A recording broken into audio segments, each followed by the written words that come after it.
dipersembahkan oleh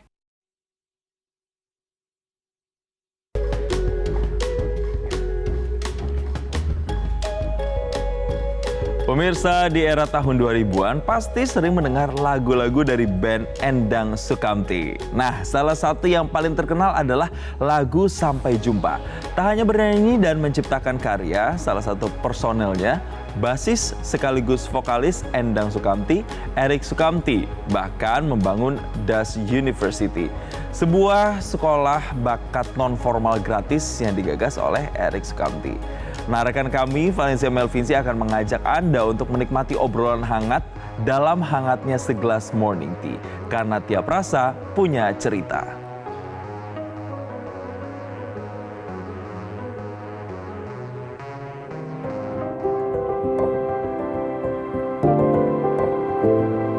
Pernah nggak sih kita ngejudge seseorang cuma dari tampilannya aja? Tapi mungkin kita lupa. Di tengah dunia yang semakin sibuk pencitraan, ada orang-orang yang nggak sibuk terlihat tapi sibuk untuk berbuat. Nggak kejar validasi, tapi justru ngerawat nilai. Di episode ini, kita duduk bareng seseorang yang pernah dicap nyeleneh dan nggak umum. Tapi justru karena konsistensinya bikin banyak orang mikir ulang soal hidup. Dari musik, pendidikan alternatif, hingga wisata desa. Semuanya dikerjakan, bukan buat pamer, tapi karena cinta.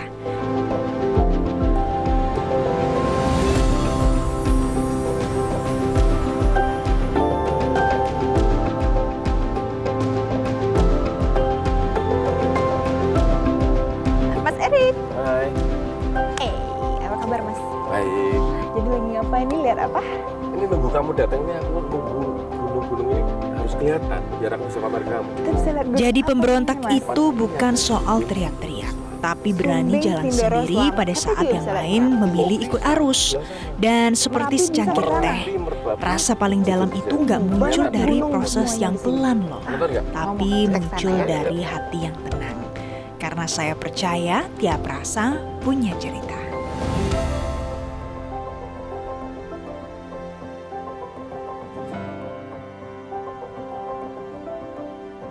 Mas Erik, tadi aku Iya. udah jalan-jalan di Tumpeng Menoreh. Iya, Keren banget Mas. terima kasih. Breathtaking view.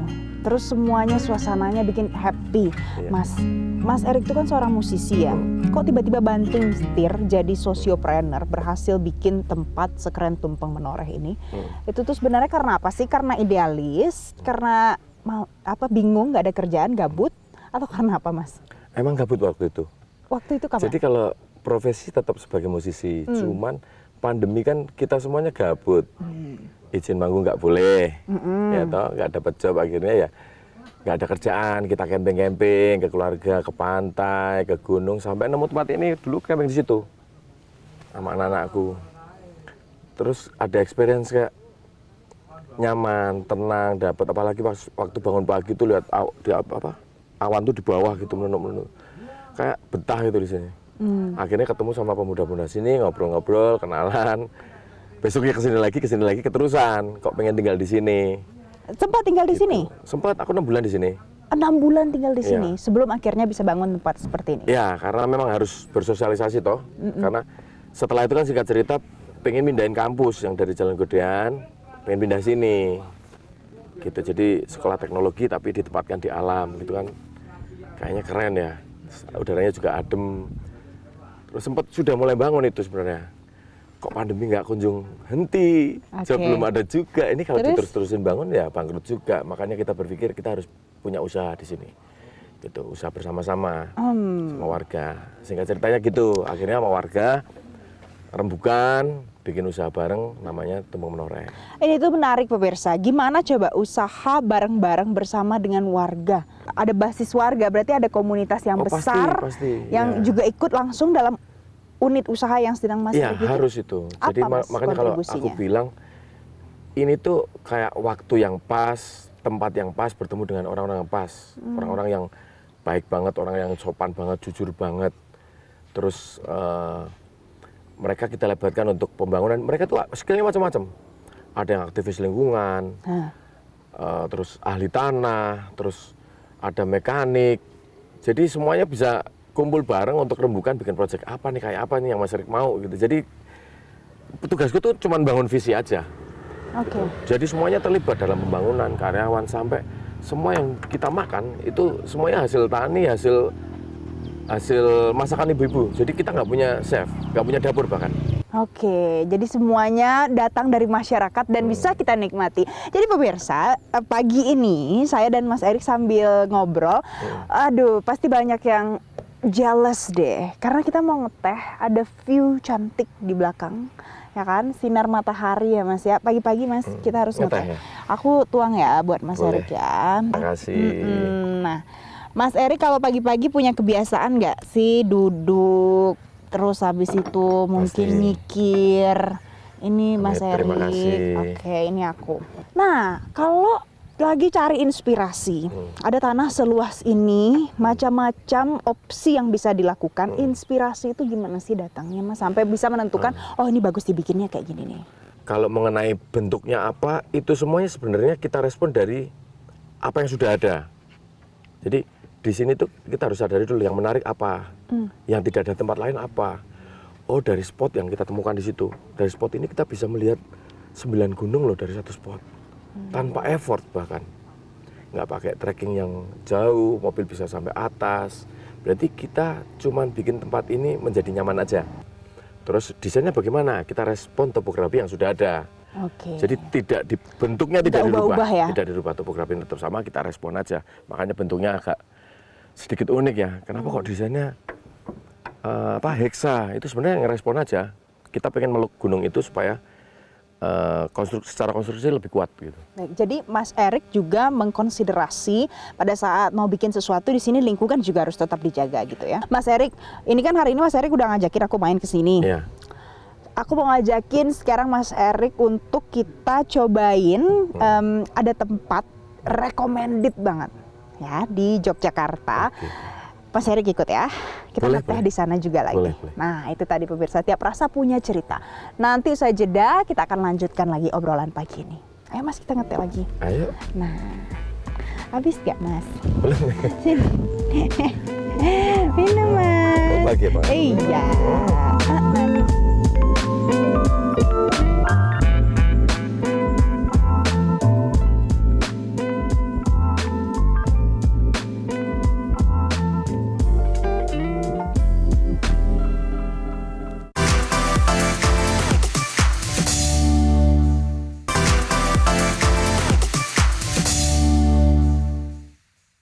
Dipersembahkan oleh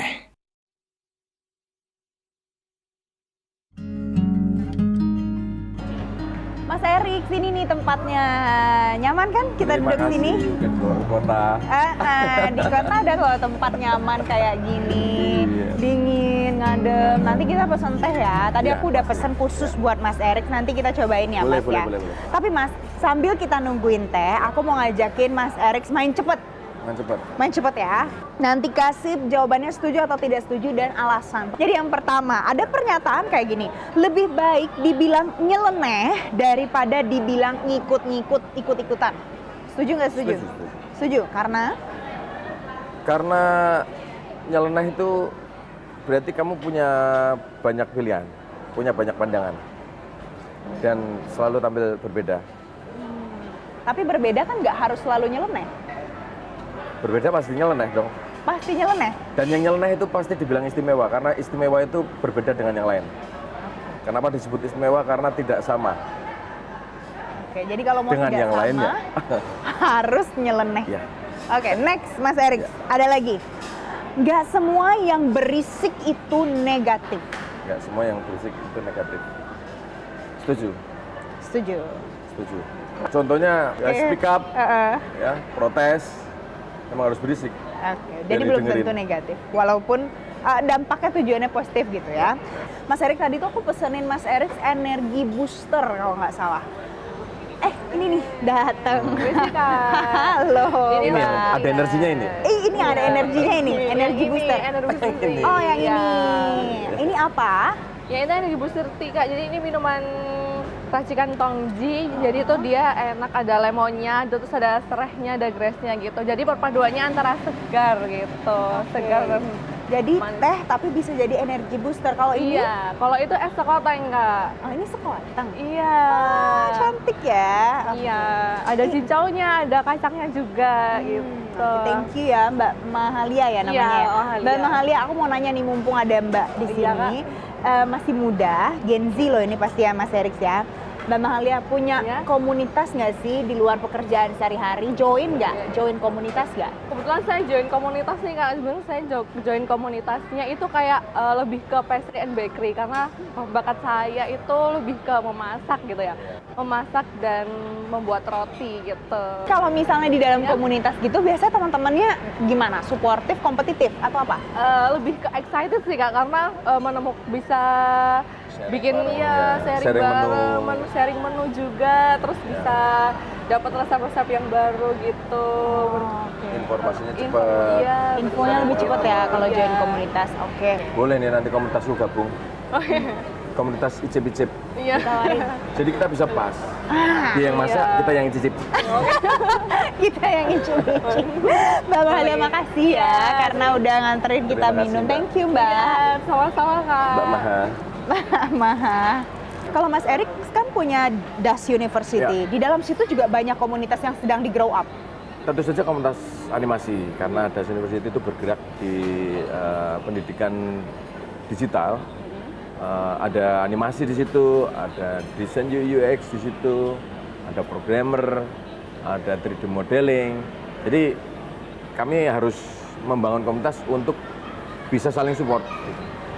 Kalau saya lihat ya Mas Erik ya, dari semua yang sudah lulus dari Das, itu punya ceritanya gini. Jadi di Das University itu pemirsa tidak ada ijazah Nggak ada, ya Mas Erik. nggak ada. Tidak ada ijazah sama sekali. Nah ini kan jauh berbeda dari sekolah-sekolah lainnya. Sedangkan kalau lulus sekolah biasanya orang akan dimintain mana ijazahnya, Ya. nilainya berapa.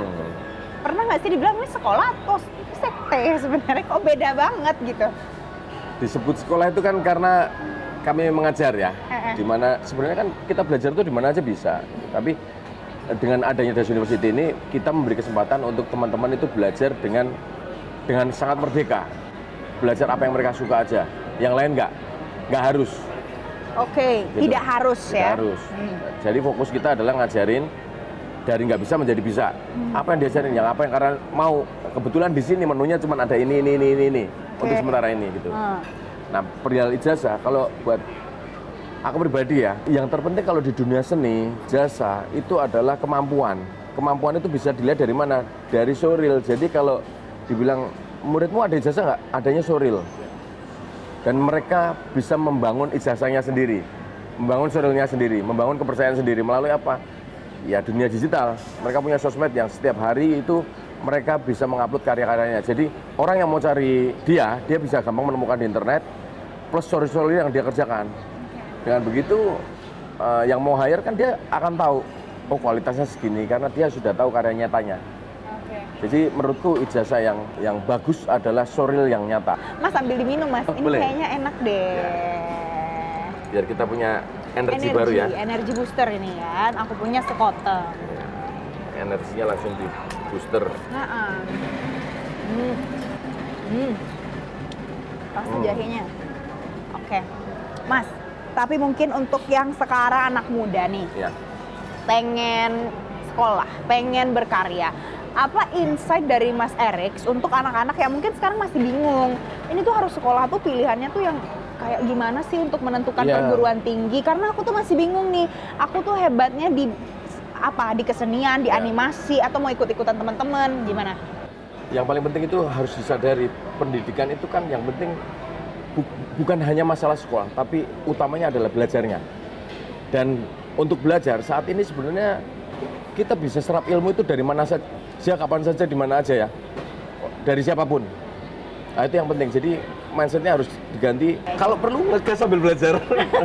Kalau perlu ngegas sambil belajar. Iya. Nggak ada masalah apa-apa ya Mas ya. Nah itu tadi pemirsa, memang karena tiap rasa punya cerita. Kita nggak bisa lupa kalau Mas Erik ini adalah seorang musisi. Nanti usai jeda saya mau ulik lagi lebih jauh. Kalau musisi ini sekarang gimana ya kira-kira, apa ya step selanjutnya dari Mas Erik? Nanti sesaat lagi. Tetaplah bersama kami. Mas minum Mas.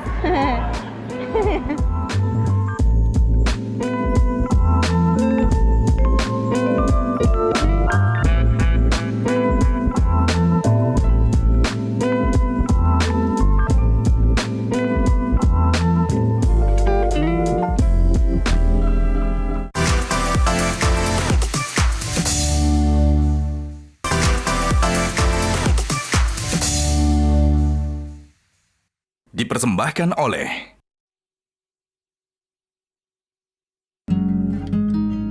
Sebagai seorang musisi, Ya. kalau misalnya ada orang yang berkarya, kemudian dikaitkan, oh kalau berkarya itu kan buat cari cuan. Mas Erik setuju nggak sih? Boleh, kan itu pilihan. Kalau memang profesinya musisi ya berarti cari cuannya berarti dari musik kan? Logikanya itu boleh-boleh aja. Semua itu Boleh-boleh pilihan. aja ya. Nggak ada yang salah. Oke. Tapi kalau ada yang nyinggung, lah kalau mau berkarya kan jangan lupa ada yang namanya idealisme. Gimana Betul. sih mau mengawinkan yang namanya idealisme dengan cari duit biar cuan? Nah itu aku. Cerita dong. Karena kalau idealis terus, idealis aja itu juga boleh. Tapi kalau perutnya lapar kan juga akhirnya nggak murni. Idealisnya gampang dibeli. Waduh. Karena lapar. Ya kan? Nah, tapi kalau perutnya kenyang, pasti idealisme kuat. Jadi yang mana Nggak dulu? gampang dibeli. Jadi yang mana Dua-duanya dulu? harus imbang. Idealis itu bisa dijaga kalau perutmu kenyang. Karena kamu nggak akan mudah dibeli. Oke. Apapun yang terjadi ya kamu akan tetap seperti itu. Mas Erik, dari perjalanan Mas Erik sebagai seorang musisi puluhan tahun, pernah nggak sih ada perasaan kayaknya idealisme gue gagal sebenarnya? Idealisme itu nggak mungkin bisa gagal sih. Karena? Ya itu, karena kalau perutnya nggak lapar ya. Karena dia akan terus bisa memperjuangkan, punya tenaga untuk memperjuangkan. Aku tuh punya plotting sendiri-sendiri. Buat aku pendidikan itu idealis.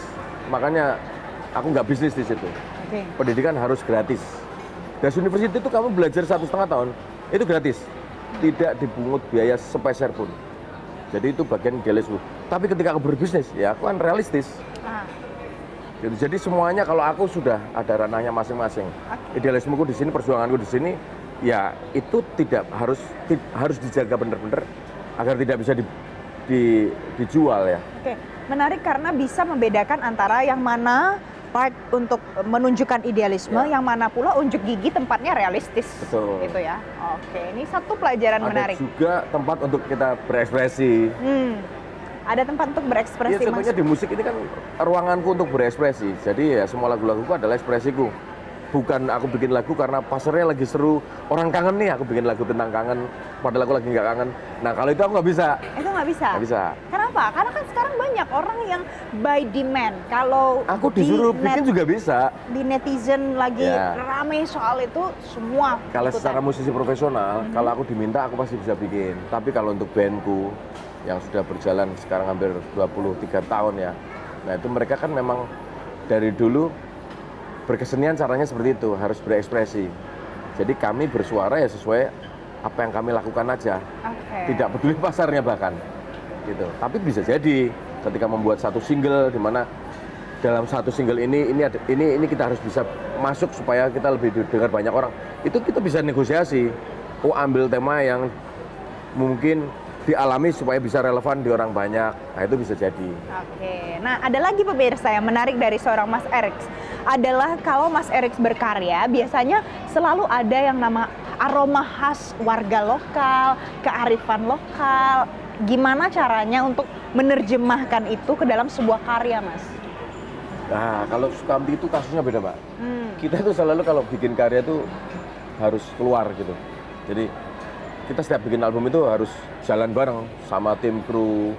Karena kita mau ambil experience. Idenya nanti dari perjalanan itu. Kami pernah sewa pulau di Lombok, di Alor. Kami kayak apa namanya kayak magang di sana sambil nulis lagu, produksi juga di situ. Kami pernah di Raja Ampat Papua, berkeliling selama 1 bulan naik kapal pinisi itu, produksi juga di situ, menulis lagu di situ. Studio kita bawa semua sana. Jadi apa yang kita tulis yang memang benar-benar apa yang kita rasakan, yang kita dapatkan pada saat perjalanan. Oh, lagu tentang waktu, oh menulis lagu tentang keindahan alam. Pokoknya apapun yang kita tangkap pada saat perjalanan, itu yang kita tulis. Apa pesan Mas Erik untuk mungkin anak muda yang sekarang dalam posisi menjadi seorang pengusaha, tapi di sisi lain juga lagi rame nih selebgram. Apa pesan dari Mas Erik? Lah kamu tuh pengennya apa sih sebenarnya? Karena banyak kan, mulai banyak orang-orang yang menunjukkan ceritanya. Kalau hari ini saya adalah seorang selebgram juga, tapi juga seorang musisi, misalnya gitu. Seniman juga iya. Tapi mungkin ya ada baiknya juga ya, karena kan masih muda, waktunya mengeksplorasi lebih bebas. Banyak opsi dan banyak kesempatan ya. Ya. Oke. Harusnya yang disiapkan adalah mentalnya. Ini. Karena zaman sekarang kesempatannya banyak, pilihannya banyak, wawasannya gampang, belajar apa aja mudah, mentalnya yang harus dibentuk untuk kuat dengan segala opsi. Jadi walaupun punya banyak opsi, punya banyak kesempatan, mentalnya tetap harus dijaga ya. Oke, Mas Erik, ini terakhir nih ya. Ini menarik nih pertanyaan yang ada di sini. Mas Erik, eksistensinya itu hari ini sebagai apa? Apakah seorang pengusaha, seorang pendidik, seorang seniman, seorang rebel, atau seorang apa? Musisi. Musisi. Oke, Mas Erik, terima kasih hari ini udah nemenin aku ngeteh di sini. Terima kasih. Dan juga diajak main ke Tumpeng Menoreh. Jadi pemirsa, Mas Erik adalah tetap seorang musisi, tapi punya banyak sekali karya-karya yang juga punya dampak positif untuk masyarakat. Tiap rasa punya cerita. Terima kasih ya Mas Erik hari ini sudah sharing untuk pemirsa. Nanti kita ketemu lagi di episode selanjutnya. Sampai jumpa. Ayo Mas, kita minum. Booster energi lagi. Nih, lihat nih jahenya nih gede.